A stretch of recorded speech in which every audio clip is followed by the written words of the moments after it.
Hello guys, welcome back to my YouTube channel. இந்த வீடியோவில் என்ன பார்க்க போகிறோன்னா, ரீசெண்டாக இந்தியன் கவர்மெண்ட் நியூவாக ஒரு பேன் கார்டு லான்ச் பண்ணியிருக்காங்க.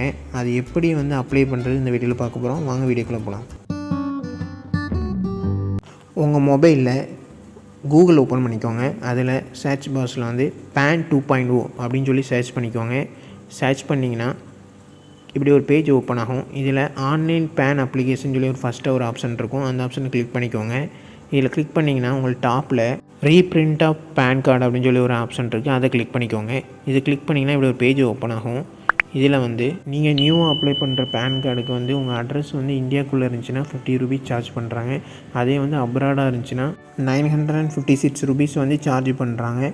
இது கீழே உங்களுக்கு பேன் கார்டு என்ட்ரு பண்ண சொல்லுவாங்க. Aadhaar card, date of birth, GST number optional தான். நீங்கள் என்ட்ரு பண்ணாலும் பண்ணிக்கலாம், பண்ணனாலும் பரவாயில்ல. உங்கள் பேன் கார்டு நம்பரை என்ட்ரு பண்ணிக்கோங்க. வேறு Aadhaar card, date of birth எல்லாமே ஃபில் பண்ணிக்கோங்க. ஃபில் பண்ணிட்டு கீழே ஒரு பாக்ஸ் இருக்குது. அந்த பாக்ஸில் டிக் பண்ணிக்கோங்க. அதில் என்ன கொடுத்துருக்காங்கன்னா, என்ன ரீசனுக்காண்டி உங்கள் ஆதார் கார்டை நம்பரை என்ட்ரு பண்ண சொல்கிறாங்க அப்படின்னு சொல்லி டீட்டெயில்ஸ் கொடுத்துருப்பாங்க. அது கீழே பார்த்துக்கோங்க.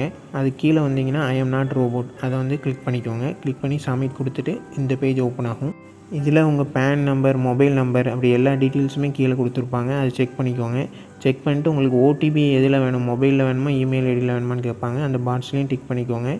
டிக் பண்ணிட்டு கீழே ஒரு பாக்ஸ் இருக்கும். அதை கிளிக் பண்ணிட்டு ஜெனரேட் ஓடிபி கொடுத்தீங்கன்னா, நீங்கள் மொபைலில் கொடுத்தீங்கன்னா மொபைலில் ஓடிபி வந்திருக்கும். இல்லைனா மெயில் பண்ணியிருந்தீங்கன்னா மெயிலில் உங்களுக்கு ஓடிபி வந்திருக்கும். என்ட்ரு பண்ணிக்கோங்க. மோட் ஆஃப் பேமெண்ட் சூஸ் பண்ணிக்கோங்க. 2 ஆப்ஷன் இருக்குது. அதில் என்ன ஆப்ஷன் வேணுமோ அதை சூஸ் பண்ணிக்கோங்க. ஸ்க்ரோல் டவுன் பண்ணி பார்த்தீங்கன்னா டேர்ம் ஆஃப் சர்வீஸ் கொடுத்துருப்பாங்க. அதை ரீட் பண்ணிவிட்டு கீழே I agree to the term of service கொடுத்துட்டு கீழே ப்ரொசீட் டு பேமெண்ட் சொல்லி ஒரு ஆப்ஷன் இருக்குது. அதை கொடுத்துக்கோங்க. அதை கொடுத்தீங்கன்னா நெக்ஸ்ட் பேஜ் ஓப்பன் ஆகும். இந்த பேஜில் பே கன்ஃபார்ம் கேட்பாங்க. அதை பே கன்ஃபார்ம் கொடுத்துக்கோங்க. பேமெண்ட் பண்ணிக்கோங்க. கொரியர் மூலமாகவே உங்களுக்கு பேன் கார்டு டெலிவரி ஆயிரும். இந்த வீடியோ பிடிச்சா லைக் பண்ணுங்கள், ஷேர் பண்ணுங்கள். ஜிஎஸ் இன்ஃபோ தமிழ் சேனலை சப்ஸ்கிரைப் பண்ணுங்கள்.